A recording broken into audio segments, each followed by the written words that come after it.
I came home to find my fiancé in our bed with my maid of honor, 1 week before our wedding. He looked me up and down and said, "What did you expect? Look at you. Some women are meant to be wives, some are meant to be the before picture." I just slowly closed the door and walked away. Now his phone is ringing non-stop. It's the other groomsmen calling to tell him about the photos I just sent to the entire wedding guest list. The first thing I noticed when I came home was the silence. It was a loud silence, the kind that feels wrong, like a missing instrument in a familiar song. I had come home early from a work trip, hoping to surprise my fiancé, Alex. Our wedding was 1 week away. 1 week. Our apartment, which had been a chaotic whirlwind of wedding preparations for months, was perfectly still. No music playing, no television on, just that heavy, humming silence. I put my suitcase down in the hallway, a happy, secret smile on my face. He was probably in the bedroom, napping. I kicked off my shoes and tiptoed down the hall, my heart doing a little flutter of excitement. I pushed open our bedroom door, ready to leap onto the bed and wake him up with a kiss. But he was not asleep. And he was not alone. The scene that met my eyes was so perfectly, horribly cliché that for a second my brain refused to process it. It was like watching a bad movie.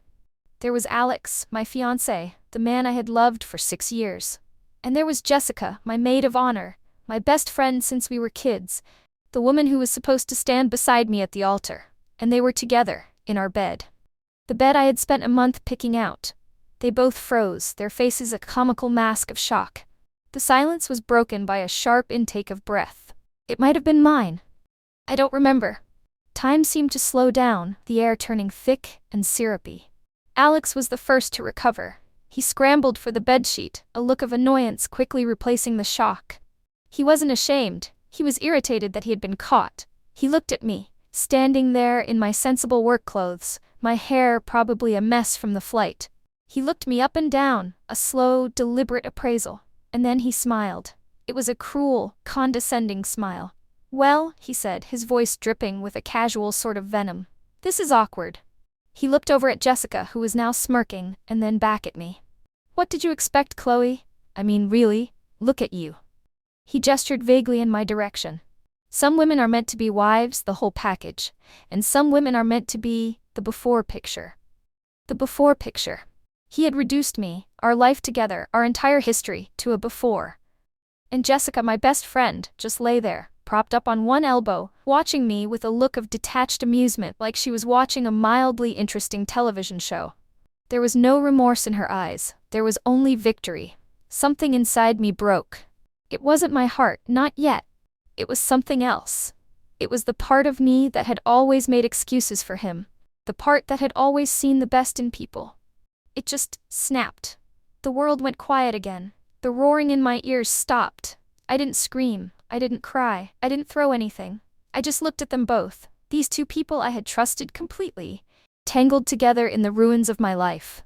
I took in every detail of the scene, and then I just slowly, deliberately, closed the bedroom door, shutting them in with their betrayal.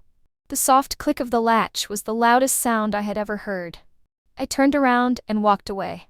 I walked down the hallway, picked up my shoes, picked up my suitcase, and walked out the front door of our apartment without looking back. I was not a grieving fiancé. I was a researcher who had just stumbled upon a devastating, fascinating new dataset, and I was about to analyze the hell out of it. I didn't go to a friend's house. Not yet.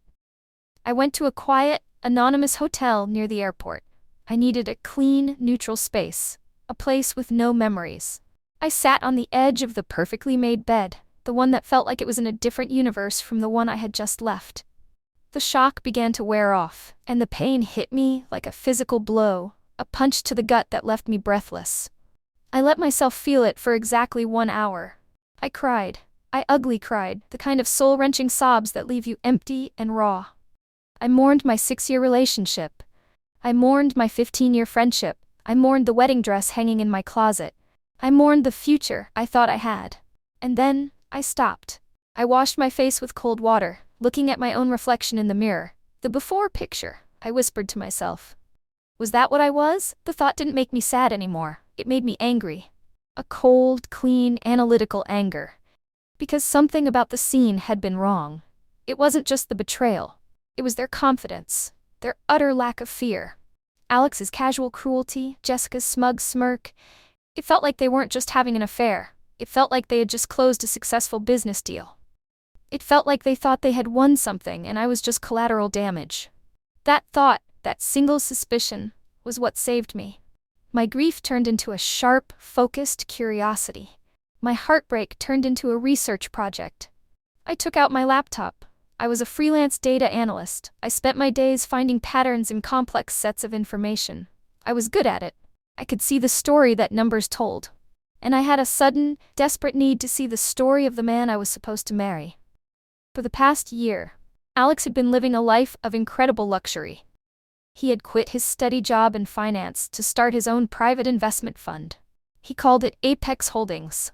He had a fancy new office, he drove a leased luxury car, and he was always taking clients out to expensive dinners. He claimed to have a secret, brilliant investment strategy that was generating massive returns. The wedding we were planning was a testament to this supposed success.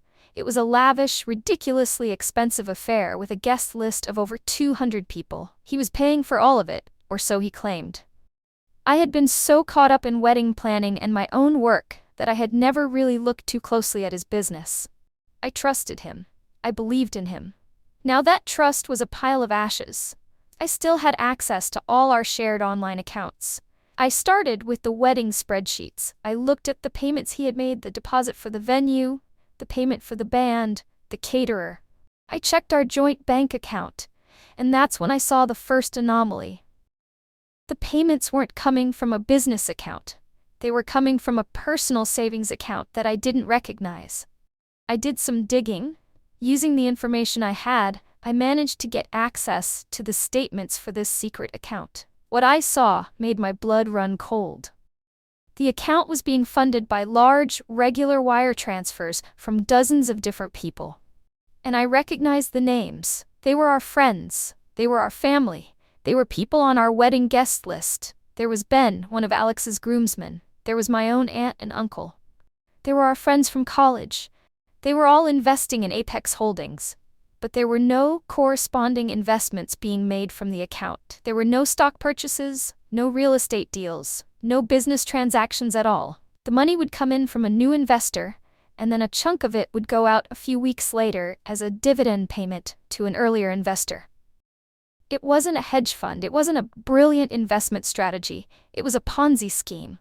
He was using money from new investors to pay off the old ones, creating the illusion of incredible returns, and he was skimming a huge amount off the top to fund his lavish lifestyle, his fancy car, and our spectacular wedding. The wedding itself was just a prop, a giant advertisement to convince more people that he was successful, to lure more of our friends and family into his scam. Jessica wasn't just his new girlfriend. I found documents showing she was a partner in the shell company, Apex Holdings. They were in this together. This had been their plan all along, to use our wedding as their final, massive fundraising round, and then, what? Disappear. My heartbreak was instantly replaced by a white-hot, righteous fury. This wasn't just about a broken heart anymore. This was about my aunt and uncle's retirement fund. This was about my friend's life savings. This was about all the people who trusted him, who trusted me, being led to financial slaughter. He hadn't just called me a before picture. He had tried to make me the unwitting face of a massive fraud. My plan formed in that sterile hotel room, not as a messy act of revenge, but as a clean, swift act of justice.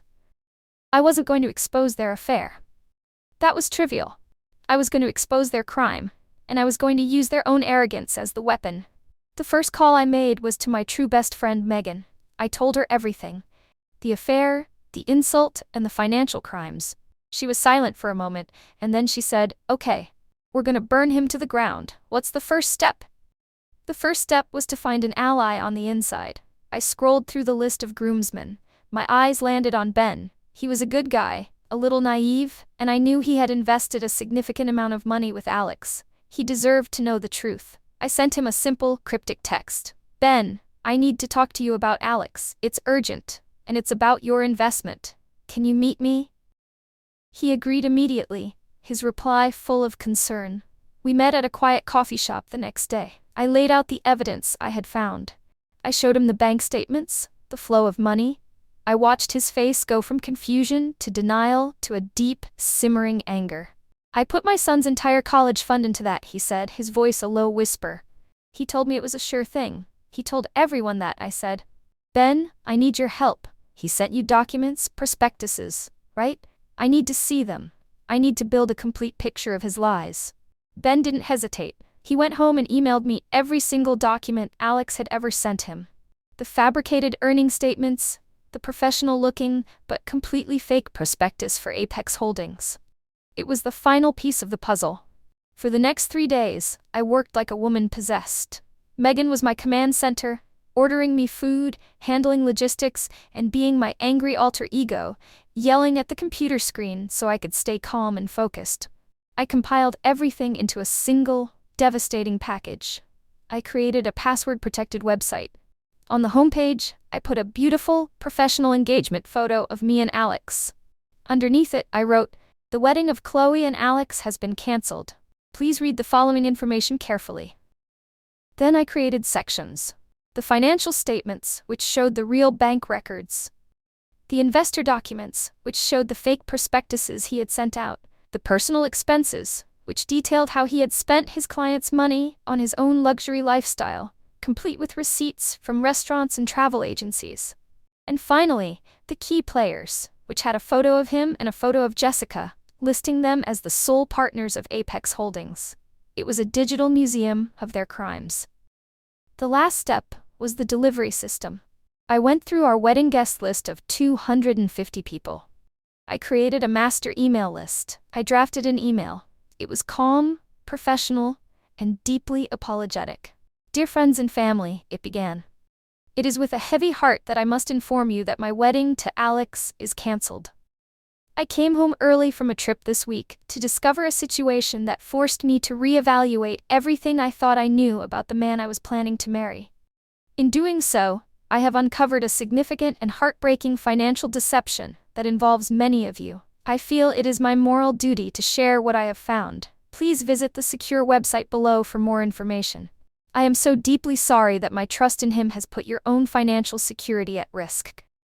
I put the link to the website at the bottom. I sat there, my finger hovering over the send button. This was the point of no return. During this time, Alex had been texting me. His messages were a bizarre mix of arrogance and faux concern.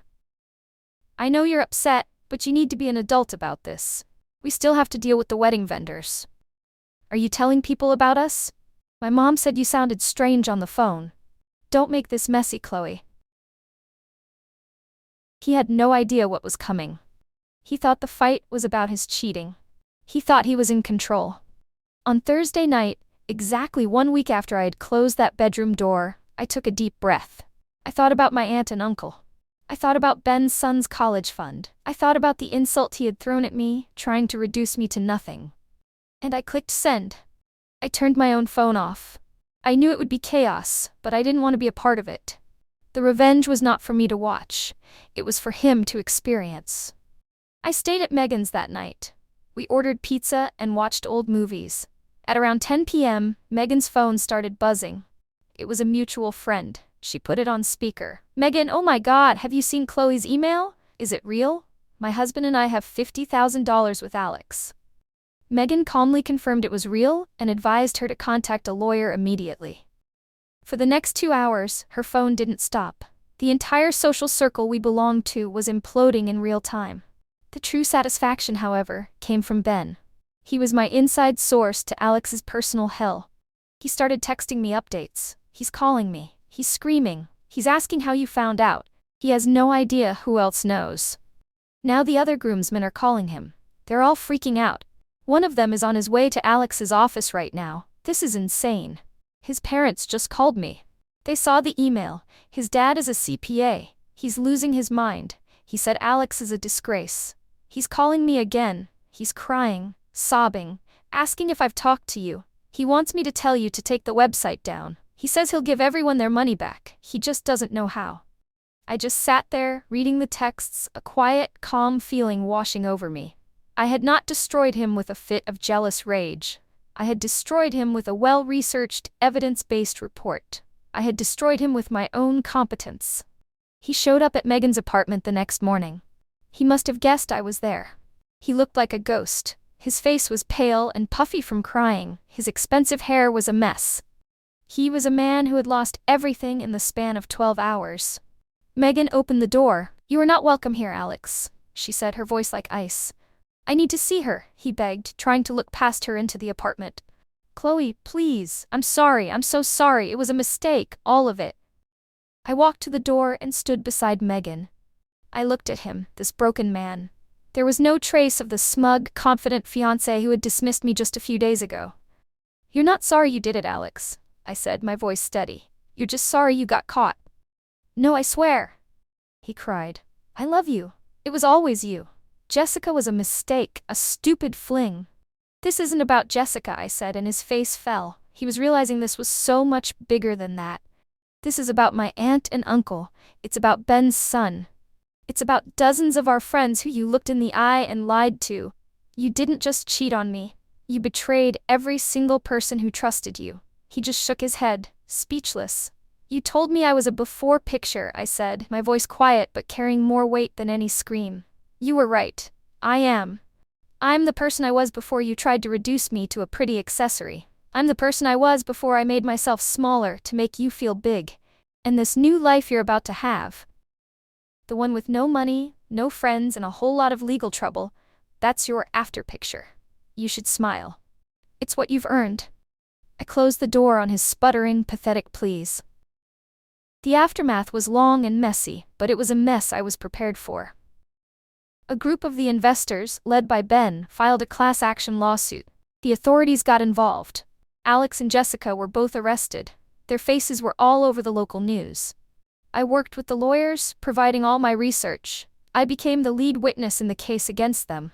In the process, I discovered a passion for forensic accounting. That before picture woman he had mocked had found her spark again. It wasn't in adventure or art, it was in finding the truth hidden in the numbers. It's been a year. Alex and Jessica both took plea deals. They lost everything. Their shame is a public record. I started my own consulting firm, a financial investigation agency. I help people who have been victims of fraud.